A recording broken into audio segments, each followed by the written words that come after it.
Le damos gracias al Señor que nos ha concedido en esta tarde hacer un rato de oración más pausadamente, más tranquilamente, con su presencia, para que ilumine nuestro espíritu y nos ayude a ver con más claridad nuestra vocación, nuestra vida, todo aquello que el Señor quiere de nosotros. Es un regalo del Señor inmenso tener este tiempo de oración. Ojalá le pedimos la gracia de ayudarnos a aprovecharlo bien, que sea realmente un rato de gracia y de fruto espiritual para nuestra vida. Con esta disposición venimos al retiro. Al comienzo del año en el que prácticamente estamos, el retiro es una oportunidad también para renovar propósitos de mejora en nuestra vida interior, propósitos de más empeño, de más entrega, de más amor, para renovar también esos deseos de vivir con más fidelidad nuestra vida cristiana. Aprovecharemos para meditar en la palabra de Dios y también para hacer un poco de examen detenido de nuestra vida, especialmente desde el último retiro. Han pasado muchas cosas. Por medio han estado todas las celebraciones de Navidad y de la Epifanía del Señor. En todo este tiempo, ¿cómo hemos vivido esos propósitos que nos formulamos en el último retiro? Hemos progresado, hemos puesto de nuestra parte empeño y esfuerzo y amor para que este tiempo pasado entre un retiro y el presente haya sido también para nosotros un tiempo de gracia. Y así, al terminar esta tarde, poder formular en nuestro corazón esos propósitos que de alguna manera recogen toda esa luz, todas esas sugerencias, todas esas inspiraciones que el Señor nos quiere hacer en esta tarde. Para que todas esas sugerencias, todas esas inspiraciones, todas esas luces que el Señor nos concede en la oración no se desvanezcan, no se deshagan como el humo del incienso que solamente se queda en mi garganta.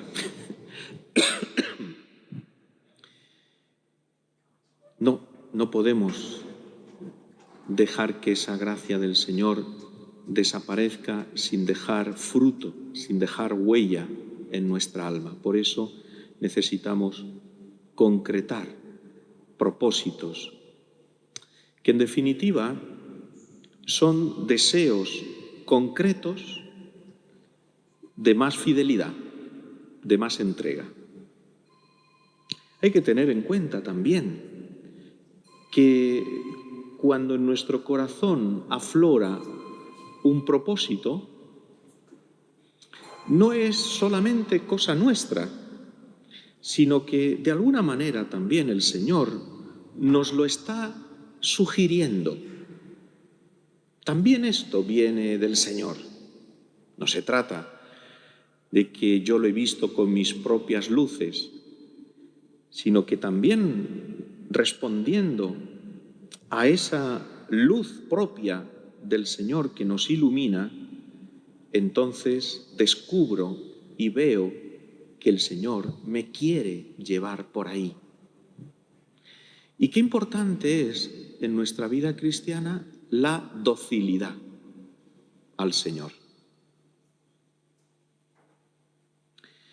porque si no, corremos el peligro de estar luchando en vano. Por eso necesitamos que el Señor nos ilumine y así nosotros nos dejemos también hacer por el Señor. En esta primera meditación, al comienzo del año, en este primer retiro del Año Nuevo, pues vamos a meditar sobre el comienzo, sobre el principio, sobre el fundamento de nuestra vida cristiana. Y nos va a servir el Evangelio de San Lucas, en el capítulo 4, donde dice San Lucas que Jesús fue a Nazaret, donde se había criado. Entró en la sinagoga, como era su costumbre los sábados, y se puso en pie para hacer la lectura. Le entregaron el rollo del profeta Isaías y desenrollándolo encontró el pasaje donde estaba escrito: El Espíritu del Señor está sobre mí, porque Él me ha ungido. Según San Lucas, la primera acción, la primera aparición de Jesús en su vida pública, en su misión pública, fue esta. Lo primero que hizo, después del bautismo y después del tiempo que pasó en el desierto. Lo primero, dirigirse a Nazaret. Allí, entonces, entró en la sinagoga, como era su costumbre todos los sábados, y leyó. Normalmente, en la sinagoga podía leer cualquier judío adulto que sabía hebreo. Normalmente la lengua coloquial era el arameo. El hebreo era una lengua del culto. Un poco como ahora, bueno, ahora ya no tanto, pero antes era el latín en la misa. Pero se entendía, ¿eh? Ahora ya cuesta más. Y entonces se invitaba a alguien, a lo mejor que venía de fuera. Esto le pasó con mucha frecuencia a San Pablo en sus viajes. Cuando entraba en la sinagoga, en el libro de los Hechos de los Apóstoles, se cuenta que lo invitaron a leer la Escritura y a decir unas palabras. En cambio, San Lucas no dice nada de que lo invitaron a Jesús a leer, sino que Jesús se levantó. Es decir, Jesús actúa con una autoridad propia, porque en Él hay un misterio que sobrepasa el misterio de los hombres. Y lo primero que dice San Lucas es que fue a Nazaret y fue a la sinagoga el sábado. Tal vez todos nosotros hubiéramos esperado que San Lucas nos hubiera dicho que Jesús, después de haber ido al Jordán para ser bautizado por Juan el Bautista, después de haber ido al desierto, donde estuvo 40 días y 40 noches haciendo ayuno, al volver a Nazaret, fuera a ver a su madre y contarle lo que había pasado. Es lo más lógico en nuestro modo de pensar. San Lucas no nos dice nada de una visita de Jesús a su casa. a su madre María, sino que directamente nos presenta a Jesús llevando adelante la misión para la que Dios le ha enviado. No pierde el tiempo Jesús. Visitar a su madre tampoco era una pérdida de tiempo, pero Lucas, el evangelista, tiene interés en mostrarnos que Jesús se dedica en cuerpo y alma a cumplir la voluntad del Padre.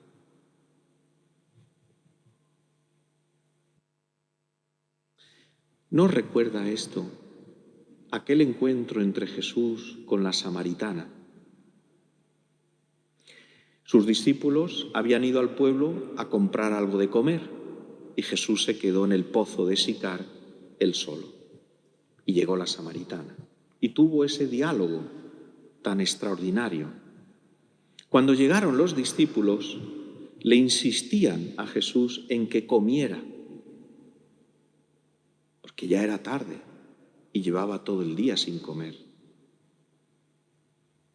Él les dijo: yo tengo un alimento que vosotros no conocéis. Los discípulos comentaban entre ellos: pues como haríamos nosotros. ¿Le habrá traído a alguien de comer? Aquí ha comido a escondidas y no nos hemos dado cuenta. Jesús les dice: mi alimento es hacer la voluntad del que me envió y llevar a término su obra. Esto es lo que le mueve a Jesús, lo que le consume las entrañas. Realizar la obra de amor que Dios le ha encargado y no perder el tiempo, incluso en cosas buenas. Que nada te aparte del cumplimiento de la voluntad del Padre.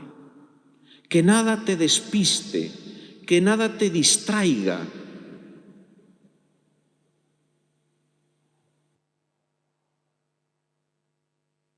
Allí, en la sinagoga, entonces, Jesús leyó estas palabras del profeta Isaías, que están en el capítulo 61, escritas en el siglo VI, como mucho en el siglo V antes de Cristo. En aquella ocasión el profeta Isaías pronunció estas palabras refiriéndose a sí mismo para presentarse ante el pueblo de Israel que estaba dominado por el imperio persa y transmitirles de parte de Dios un mensaje de consuelo.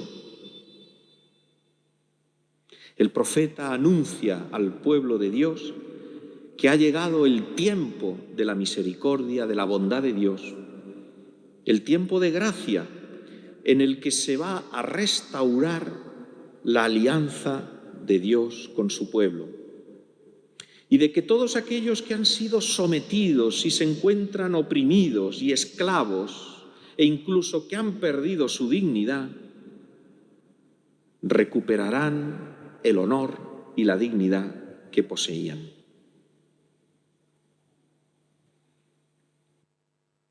Y ahora, en Nazaret, al comienzo de su vida pública, Jesús se presenta a sí mismo como el que va a llevar a término el cumplimiento de esa palabra de Dios. Él ha venido a anunciar el año de gracia del Señor, el tiempo de la gracia. Se acabó el tiempo de la opresión, de la esclavitud, del pecado.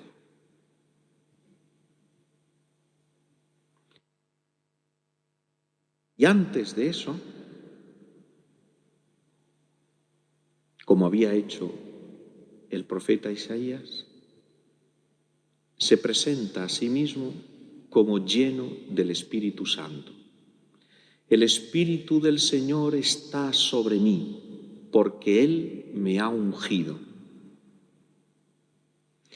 Cristo es el verdadero ungido por Dios. Esta palabra, la unción, nos recuerda el momento en el que fue elegido el rey David.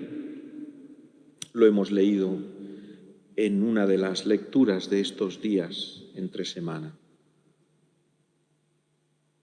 Samuel, el profeta, fue a Belén, a casa de Jesé, y llamó a todos los hijos de Jesé porque Dios se había fijado en uno de sus hijos. Y entonces pasaron por delante de Samuel todos los hijos de Jesé.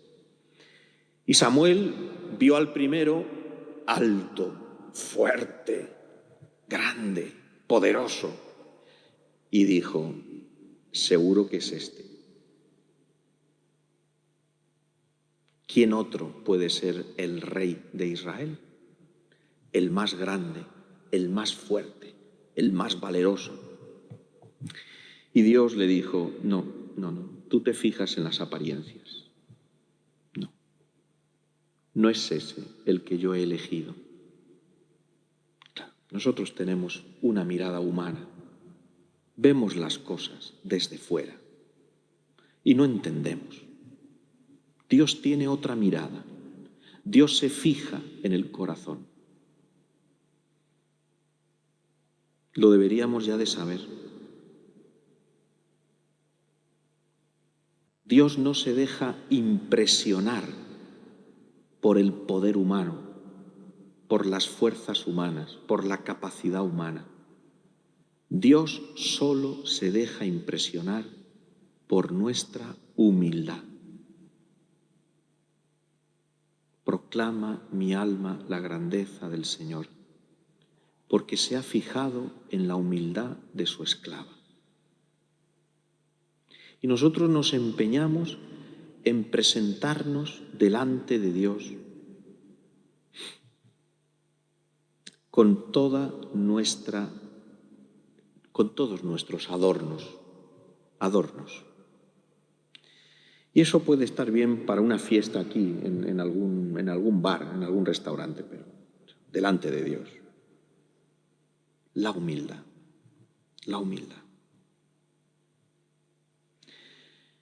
Al final pasaron todos los hijos de Jesé y no estaba el que Dios había elegido. Y entonces, ¿no tienes ninguno más? Me queda el último, el pequeño, pero está guardando el rebaño. Así como diciendo, el padre de Jesé también se ve que le tenía un poco de manía. Este no sirve para nada y está con el rebaño. Ay, Señor. Pues mándalo llamar, porque no nos sentaremos a comer hasta que no venga. Y lo vio. Era rubio, de hermosos ojos y buena presencia. El Señor dijo a Samuel: levántate y úngelo de parte del Señor, pues es este. Samuel cogió el cuerno de aceite y lo ungió en medio de sus hermanos. Y el Espíritu del Señor vino sobre David desde aquel día en adelante. Y ahora Jesús se presenta ante nosotros como el verdadero ungido por el Señor, como aquel sobre el que el Espíritu del Señor se ha posado sobre él. ¿Recuerdas la escena del Jordán? Al ser bautizado Jesús, al salir del agua del Jordán, dice el Evangelio que se abrieron los cielos, bajó el Espíritu Santo sobre él y vino una voz del cielo: tú eres mi Hijo, el amado, en ti me complazco. Jesucristo es el verdadero ungido, no el rey David, que había recibido una unción que era signo, anticipo de la verdadera unción que recibió Jesús. Precisamente, al recibir el Espíritu Santo en el Jordán, en el momento de su bautismo, a continuación, dice el Evangelio de San Lucas, ya en el capítulo 4, que Jesús, lleno del Espíritu Santo, volvió del Jordán y el Espíritu lo fue llevando durante 40 días por el desierto, mientras era tentado por el diablo. Es decir, apenas recibe el Espíritu Santo mueve a Jesús, lo lleva al desierto y allí tiene lugar ese combate misterioso en el que Cristo derrotó al demonio. Y esto también es un anticipo de lo que Cristo hizo en la cruz. Los 40 días de lucha con el demonio en el desierto son una preparación y un anticipo de la victoria definitiva de Cristo sobre el demonio en la cruz. Porque Él es el ungido, Él ha sido consagrado, Él ha recibido el Espíritu Santo, el Espíritu del Señor. Y ahora, al recibir el Espíritu del Señor, se dedica, a cumplir una misión. Porque no se recibe el Espíritu Santo para guardártelo tú solo, mirarte al espejo todas las mañanas y decir, qué majo eres, hay que ver el Espíritu Santo que lo tienes dentro de ti. Qué contento, qué bien, disfrútalo mientras puedas. El Espíritu Santo llena el corazón, nos consagra, nos hace y nos transforma en Cristo para cumplir una misión. No te puedes quedar en casa, no lo puedes guardar para ti solo. No puedes vivir tu vida cristiana sin esta dimensión fundamental de misión. Enviado. Tú has sido ungido, tú has sido consagrada para ser enviada, para llevar a cabo una misión en la tierra. Y esa misión terminará el último día de tu vida en la tierra. Por eso da pena cuando alguien, por las circunstancias que sean a veces comprensibles, de dolor, de sufrimiento, de cansancio, se dirige al Señor diciéndole, Señor, pero ¿qué hago yo en la tierra? ¿Qué hago yo aquí? Es una pena, porque todos tenemos una misión que cumplir hasta el último día de nuestra vida. Pero si es que está todo el día en cama, si es que no se mueve, si es que no habla, no puede. Todos tenemos una misión que cumplir hasta el último día de nuestra vida. Todos.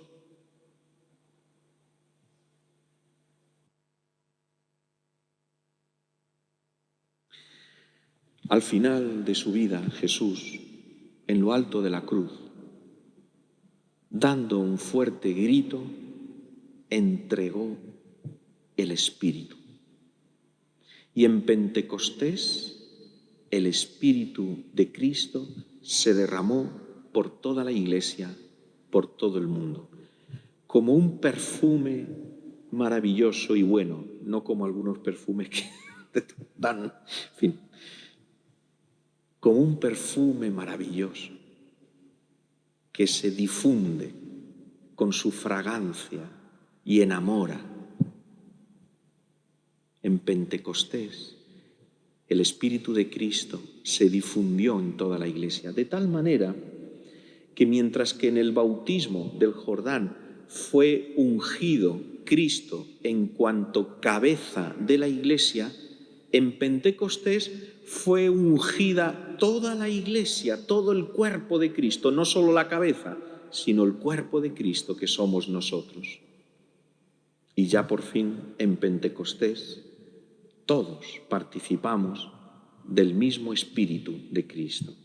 Hemos sido ungidos.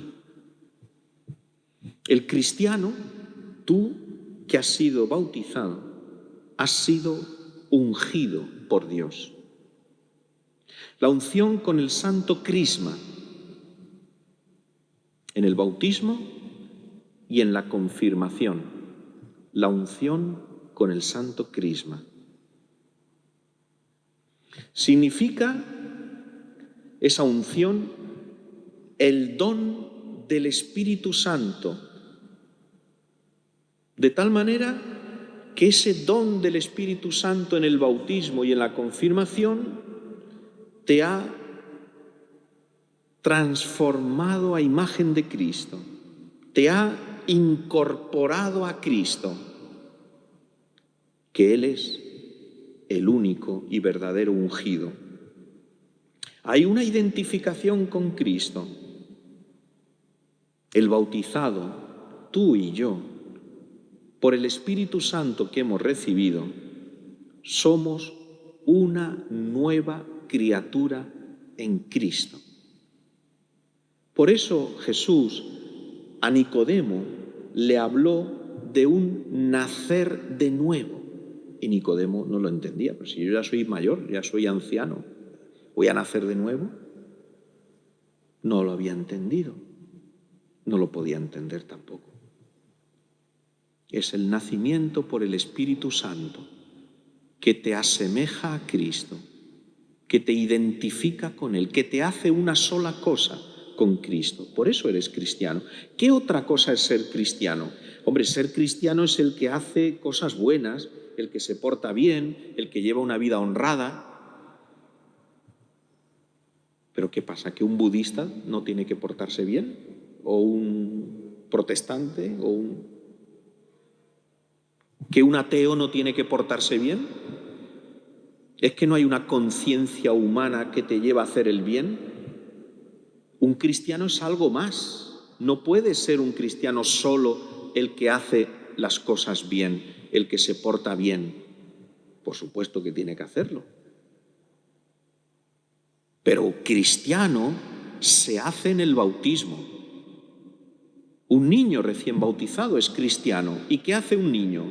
Bueno, llora y poco más. No hace obras de caridad. Un bautizado recién pequeño no hace el bien, no lleva adelante obras buenas y es cristiano. ¿Por qué? Porque ha recibido el Espíritu Santo, que lo ha consagrado, que lo ha transformado a imagen de Cristo. Y esto es lo primero. Si nosotros tenemos que ser conscientes de que nuestra vida cristiana consiste fundamentalmente en haber recibido un don inmenso de Dios, de que yo no me lo he ganado, de que yo no he hecho nada para merecerlo, de que el Señor se ha volcado sobre mí y me ha regalado ese amor inmenso hacia mí, dándome su Espíritu. Y yo, como Cristo, también puedo decir: el Espíritu del Señor está sobre mí. Tú también lo puedes decir. Más aún, tú lo debes decir. El Espíritu del Señor está sobre mí.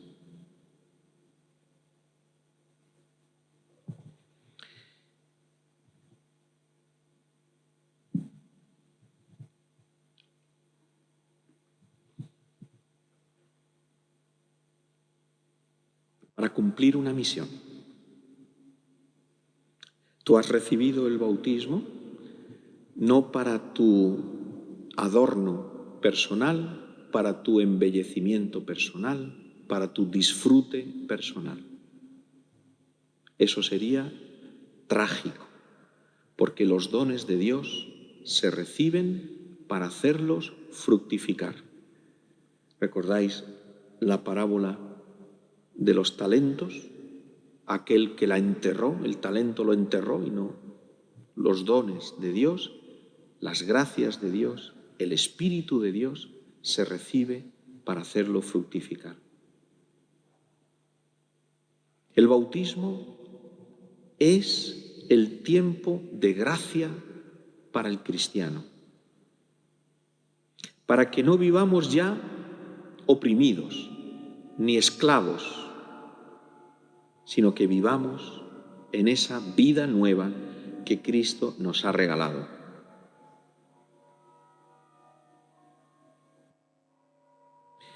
El Catecismo de la Iglesia, al comienzo de la tercera parte que trata sobre la vida moral, los comportamientos del cristiano, trae una frase de San León Magno que es extraordinaria. Dice así: cristiano, reconoce tu dignidad, puesto que ahora participas de la naturaleza divina, no degeneres volviendo a la bajeza de tu vida pasada. Recuerda a qué cabeza perteneces, de qué cuerpo eres miembro. Acuérdate de que has sido arrancado del poder de las tinieblas para ser trasladado a la luz del reino de Dios.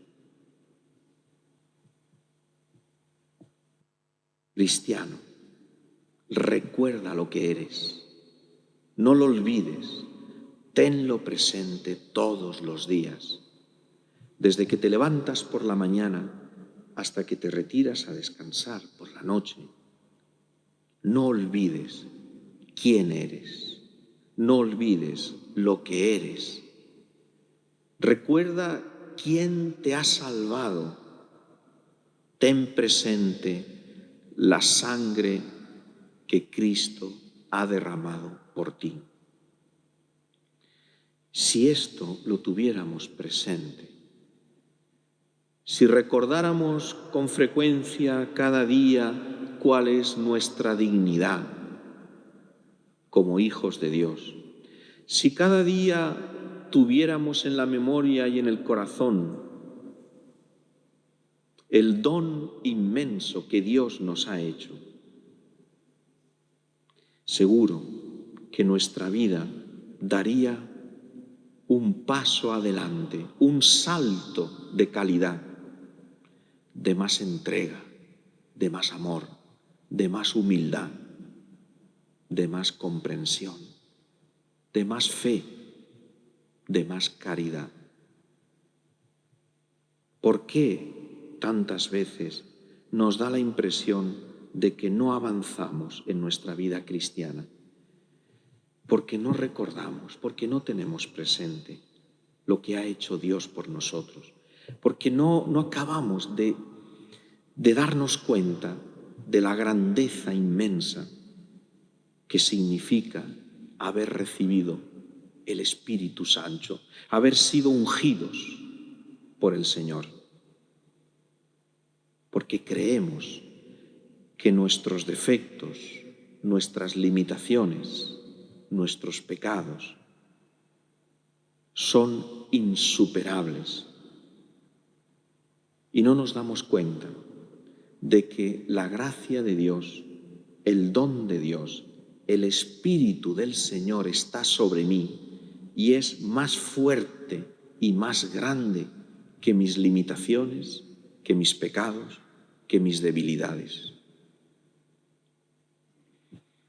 Hoy es un buen día, ahora tenemos un rato de oración hasta la próxima meditación, para meditar, hablar con el Señor, darle gracias por todo lo que nos ha dado, para tomar conciencia, para que nos ayude a ver con una luz nueva el don inmenso que nos ha dado como cristianos, para que sintamos el Espíritu del Señor sobre nosotros, para que lo sientas, y para que sintiéndolo sobre ti, entonces empieza a vivir. El Espíritu del Señor está sobre ti. Ha empezado para ti un año de gracia.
El don que hemos recibido, el Espíritu Santo que nos ha ungido, nos lleva y nos transforma de tal manera que tenemos una relación nueva, distinta, más profunda con Dios nuestro Padre, porque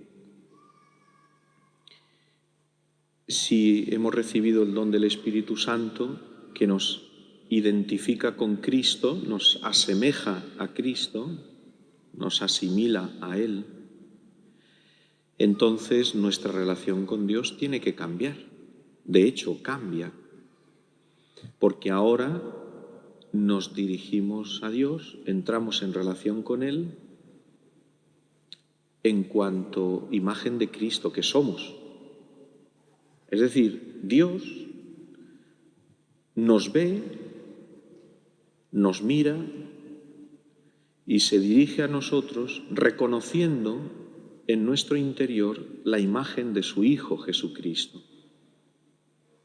Por lo tanto, un cristiano es aquel que, sin haberlo merecido, por pura gracia y misericordia de Dios, ha recibido un don que lo ha transformado y que le ha hecho entrar en una relación nueva con Dios, mucho más grande y mucho más profunda que la que tenía antes de haber recibido el don del Espíritu Santo.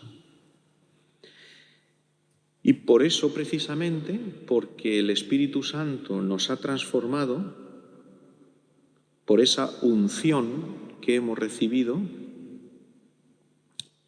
entonces un aspecto importante de nuestra vida que también se ve transformado por el Espíritu Santo recibido es la oración.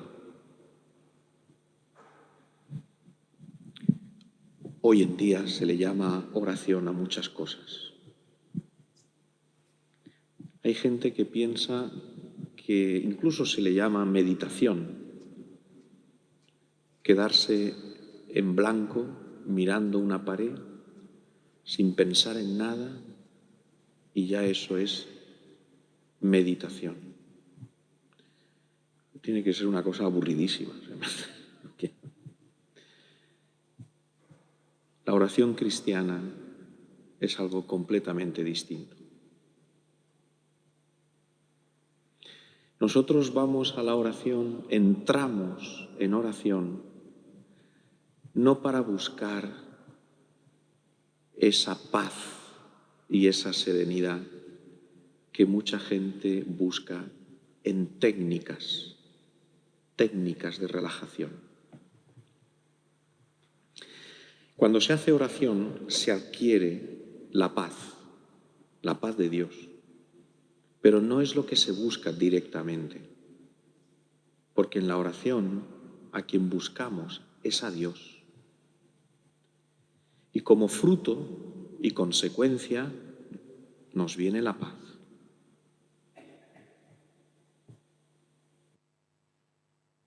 Dios no es un somnífero para dormir bien, ¿no? Nos hace dormir muy bien porque, bueno, no hay nada mejor que tener el corazón en paz con Dios. Se duerme de maravilla. Ya lo decía mi abuela, que la mejor almohada es una buena conciencia.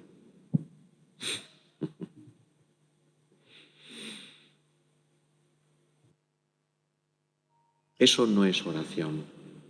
Técnicas de relajación estará muy bien para relajarse, pero eso no es oración. Oración es un diálogo de amor. La oración no es poner la mente en blanco y no pensar en nada. Eso no es. La oración es llenar la mente de Dios, de amor, no vaciarla. Es todo lo contrario. La oración te hace entrar más de lleno en lo que tú eres. Te hace ser más tú mismo. Porque en la oración es donde realmente somos lo que somos, hijos de Dios.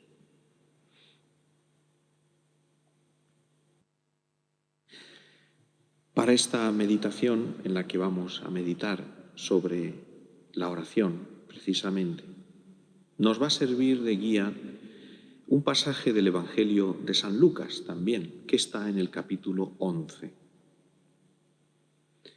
Dice así: una vez que estaba Jesús orando en cierto lugar, cuando terminó, uno de sus discípulos le dijo: Señor, enséñanos a orar, como Juan enseñó a sus discípulos. ¿No te parece que también hoy, en esta tarde, en este retiro, le podríamos decir lo mismo a Jesús? Señor, enséñanos a orar.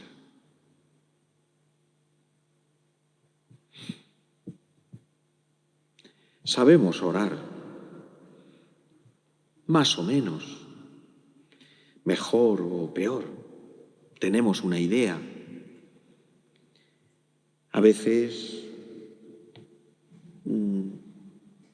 es lo que hemos aprendido de niños y nos hemos quedado un poco en eso y no hemos avanzado mucho más, pero tenemos una idea. Sin embargo, no hay nadie que no pueda decir: yo puedo crecer más en la oración.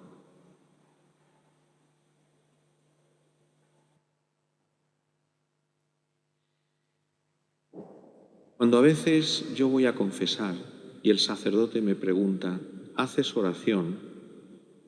Y yo le digo: sí, sí, claro, hago oración. Ay. Debería de añadir, pero podría hacerla mejor.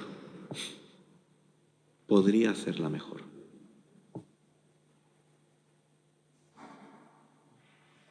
Porque nunca se reza lo bastante y nunca se reza todo lo bien que se debería de rezar.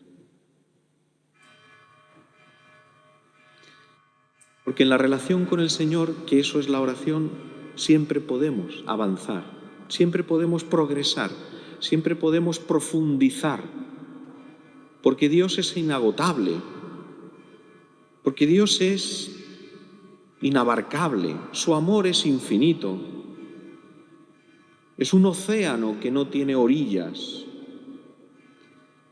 Y si tú te quieres sumergir en él y empaparte bien de su vida y de su amor, nunca podrás decir, hasta aquí, ya lo he conseguido, ya no puedo ir más allá.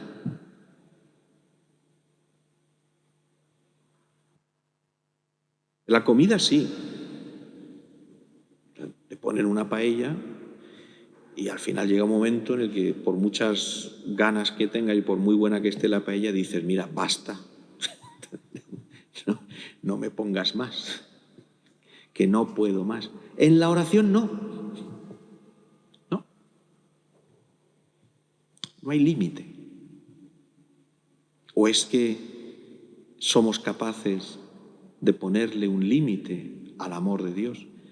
Podríamos decir, yo ya conozco lo suficiente a Dios. Yo ya lo conozco bastante. Yo ya lo amo lo suficiente.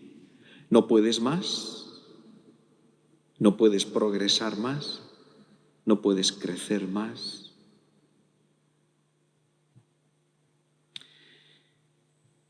Decía San Agustín, aunque en otro contexto, si dices basta, estás perdido. Hay que progresar, un paso más, cada día. Por eso necesitamos también nosotros decirle a Jesús, como sus discípulos en aquella ocasión, aquí, ahora, delante del Señor, las mismas palabras que le dijeron sus discípulos, díselas tú también. Señor, enséñanos a orar. Enséñanos a orar. Que no me conforme con lo que ya hago.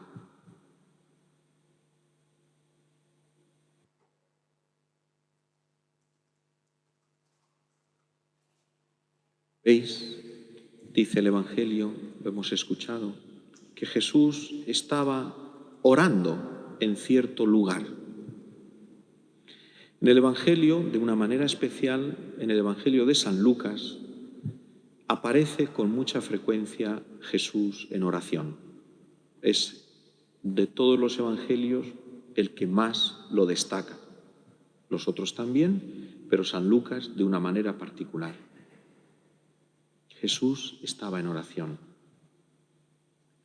Cuando Jesús fue a bautizarse al río Jordán, dice San Lucas que Jesús estaba en oración.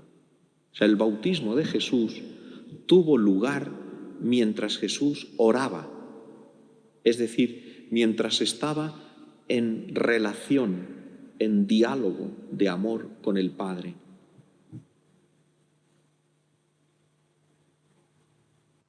En los momentos más importantes de la vida de Jesús, en los que tiene que realizar alguna acción, algún momento realmente importante, Jesús se retira en oración. Cuando va a llamar a sus discípulos para escoger de entre ellos a 12 y nombrarlos apóstoles, Jesús hace oración, pasa la noche en oración y después a la mañana siguiente los llama.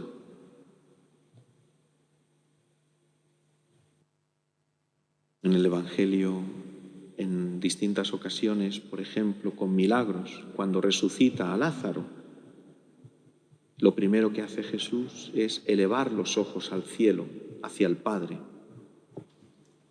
y darle gracias, porque siempre lo escucha. Cuando terminó Jesús la última cena, sabiendo que había llegado su hora de pasar de este mundo al Padre, se retiró en oración al huerto de los olivos, como era su costumbre, dice el Evangelio, como era su costumbre. Se estaba preparando Jesús para el momento más importante de su misión, cuando iba a entregar su vida por amor a nosotros. Y antes de comenzar y de adentrarse en su pasión, muerte y resurrección, Jesús se preparó haciendo oración en el huerto de los olivos. Siempre en oración, es decir, siempre unido al Padre, siempre en ese diálogo de amor. ¿Y cuántas veces en el Evangelio aparece Jesús toda la noche en oración? ¿Os habéis preguntado alguna vez cómo sería esa oración de Jesús? ¿De qué hablaría con el Padre? ¿Qué se dirían? Toda la noche en oración, toda la noche en oración. Yo llega una hora de la noche que ya no sé ni quién soy. Toda la noche en oración.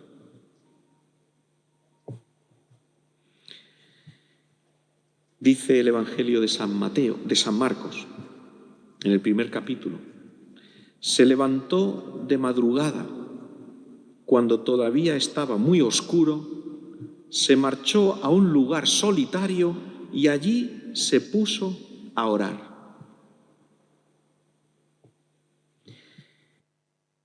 Y a mí me cuesta tanto encontrar tiempo para hacer oración. Y a veces lo resuelvo pues con 3 oraciones así dichas deprisa y corriendo. Muchas veces, mientras me voy quedando dormido todo el día, y no he tenido el detalle de buscar un rato de oración.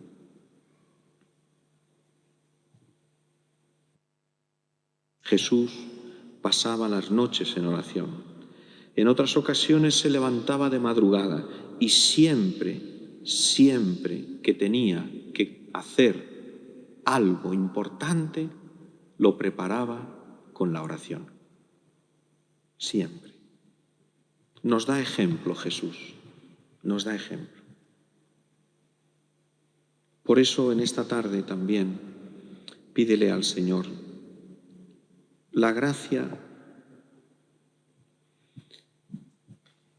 de que te ponga en el corazón ese deseo de estar a solas con Él un rato todos los días, con fidelidad. Mira a ver qué momento del día, mira a ver, el que sea mejor, donde haya menos distracciones, donde tengas más tiempo. ¿En qué lugar? Se puede hablar con Dios en muchas partes, en muchos lugares. Está el Señor con nosotros en todo momento, pero hay lugares en los que es más difícil concentrarse y podemos despistarnos. Y entonces es bueno ver en qué lugar, en qué momento del día. Y el tiempo determinado, ni más ni menos. Y ahora, eso sí, todos los días, con perseverancia, con fidelidad. Que no nos dejemos llevar de nuestros estados de ánimo. Es que hoy no me apetece, es que hoy no tengo ganas, es que hoy no me encuentro. No, todos los días, con ganas o sin ganas. Si no se te ocurre nada, si no sabes qué decirle, ponte en la presencia de Jesús y dile: Señor, no se me ocurre nada que decirte. Tengo el corazón seco, la mente embotada. No sé de qué hablar contigo, pero lo único que puedo decirte es que aquí estoy. contigo. Ya está. Pero si hay gente que se vuelve loca, espero no que nadie se moleste, por tirarse 3 horas al sol sin hacer nada, bueno, y al final acaban, pues eso, chamuscaos. Y nosotros no podemos estar un ratito delante de Jesús que nos va iluminando, Aunque no le digas nada, Él te va iluminando, te va llenando el corazón. Si es que en la oración tampoco hay que decirle tantas cosas al Señor. En ocasiones sentiremos el impulso de pedirle por necesidades, por situaciones, otras veces por nosotros, que nos ayude. Problemas, contratiempos, tentaciones. Pero muchas veces no hace falta decirle tanto. Es mejor escucharle, abrir el corazón. Señor, pon en mi alma lo que quieres decirme, lo que quieres de mí.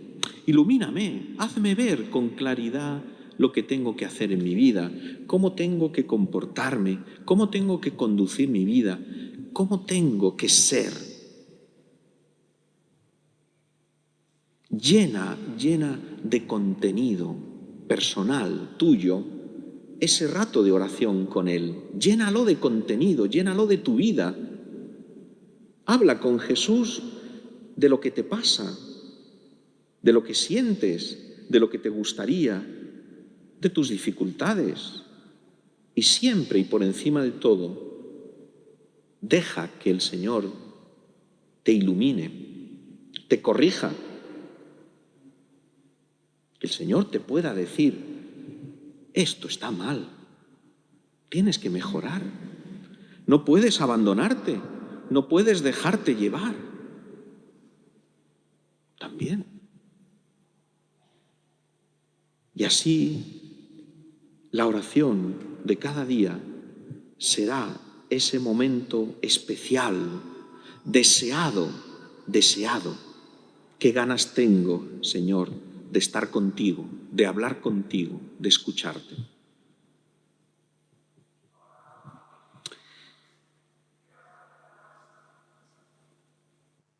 A veces se escuchan otras cosas, pero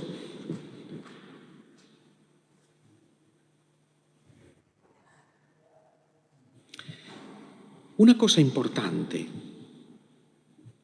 no pienses que cuando haces oración, lo que le dices a Dios, lo que hablas con Jesús, es obra tuya exclusiva. Porque lo que en la oración hablas con Jesús, el Espíritu Santo lo pone en tu corazón.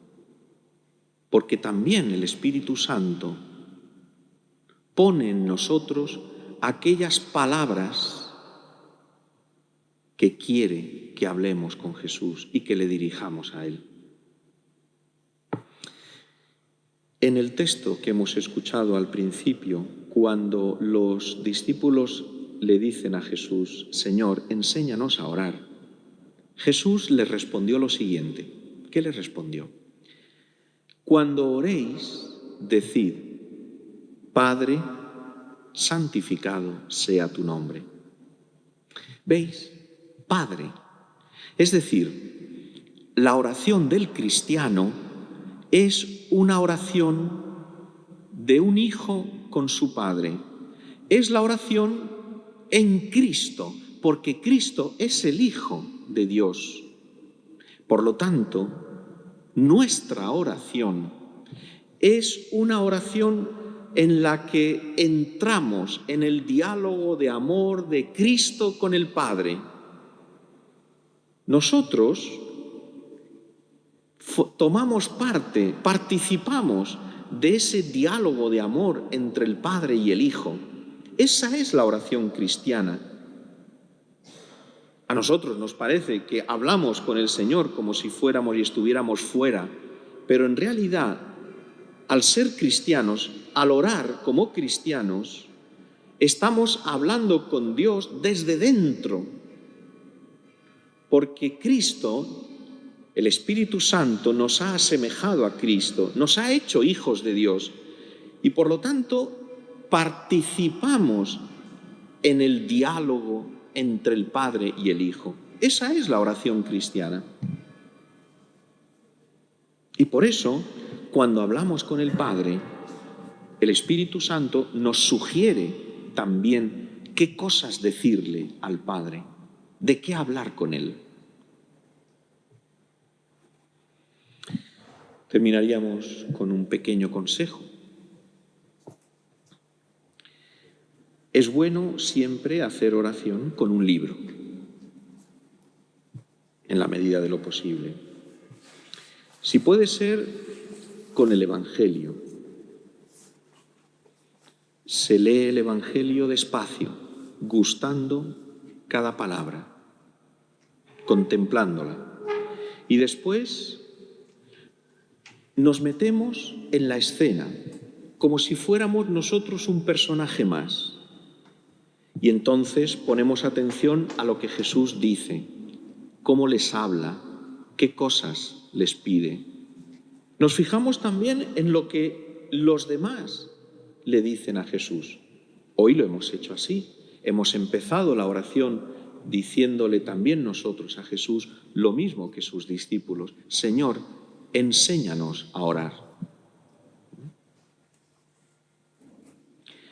Y así vas entrando en el Evangelio, y entrando en el Evangelio vas entrando en ese diálogo con el Señor. Y el Señor te ilumina porque te habla. Te habla. Muchas veces, siempre, en todo momento. Y también en esa oración el Señor te hace ver lo que espera de ti, lo que quiere de ti. Vamos a terminar. Cada uno en su interior ha de formular ese propósito. Sería bueno, como hemos dicho tantas veces, para que así el próximo retiro podamos hablar con el Señor. Cómo hemos cumplido, cómo hemos vivido estas cosas que en esta tarde el Señor nos ha sugerido, ha puesto en nuestro corazón, para que así nuestra vida cristiana progrese, crezca, cada vez entre más de lleno en el misterio de Cristo.